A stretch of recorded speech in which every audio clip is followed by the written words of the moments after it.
सुरक्षा बल द्वारा एक सर्चिंग अभियान और सड़क सुरक्षा ऑपरेशन के लिए निकले गए थे।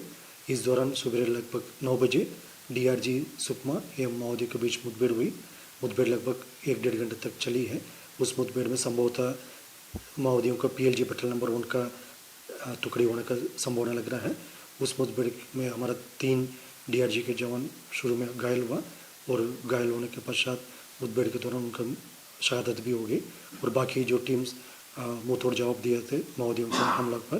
फिर लगभग 1-1.5 घंटे मुठभेड़ के पश्चात इस दौरान अतिरिक्त रीइंफोर्समेंट पार्टी भी भेजे गए थे। फिर सभी सुरक्षा बल द्वारा माओवादियों का घेर कर उनके खिलाफ काउंटर एक्शन किया। इसके पश्चात माओवादी द्वारा पीछे जंगल काट लेकर उस इलाके से रिट्रीट कर लिया। फिर तत्पश्चात जो शहीदों को डेड बॉडी को लेकर जो सुरक्षा बल अभी वापस कैंप पर आते हैं। अन्य अतिरिक्त रीइंफोर्समेंट पार्टी इलाके में अभी भी सर्चिंग ऑपरेशन में इन्वॉल्व है। अभी तक अपडेट में 3 हमारा जो डीआरजी की साथी हैं उसमें एक एएसआई रामूराम नाग और 2 आरक्षक उसमें शहीद हो गए थे और बाकी आसपास इलाकों में सर्चिंग जारी है।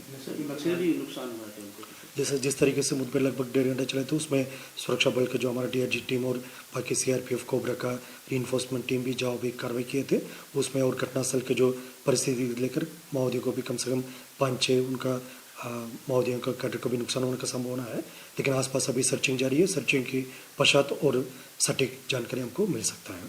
सर क्या एम्बुश लगाए थे, अब बड़ी संख्या में माओवादी की जानकारी सुरक्षा बलों को मिली? क्योंकि ये इलाका काफ़ी चुनौतीपूर्ण इलाका है।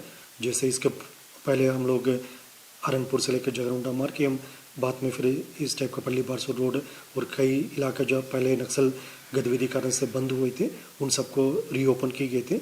उस सिलसिला में ये जगरुंडा से लेकर बासोड़ा तक ये भी एक महत्वपूर्ण जो पुराना सड़क मार्ग थे उसका रीओपन करने के लिए हाल फिलहाल में कुंदेड़ और बेदरे में कैंप स्थापित किए गए थे। उस कैंप स्थापित करने के पश्चात लगातार इलाके में सुरक्षा के साथ विकास कार्य को भी गति दी जा रही थी। इस गतिविधि के लिए फिर लगातार आसपास इलाके में सुरक्षा बल द्वारा ऑपरेशन की जा रही थी। क्योंकि ये पीएलजी पेट्रोल नंबर 1 के जो उनका एक स्ट्रॉन्ग होल्ड एरिया थे उसी चुनौती को सामने करने के लिए कैंप स्थापित करने के साथ साथ विकास कार्य को भी गति दी जा रही थी। इन सब परिस्थिति अभी आकलन की जा रही है। लेकिन वो इलाका जहाँ पर अभी मुठभेड़ हुई थी पूर्व में भी सीपीए माओवादी संगठन के जो पेट्रोल नंबर 1 और सीआरसी उनके एरिया का थोड़ा स्ट्रॉन्ग होल्ड एरिया थे। फिर उसी हिसाब से अभी पार्टीज स्ट्रॉन्ग पार्टी निकला थे। लेकिन अनफॉर्चुनेटली हमारा 3 साथी का शहादत हो गई।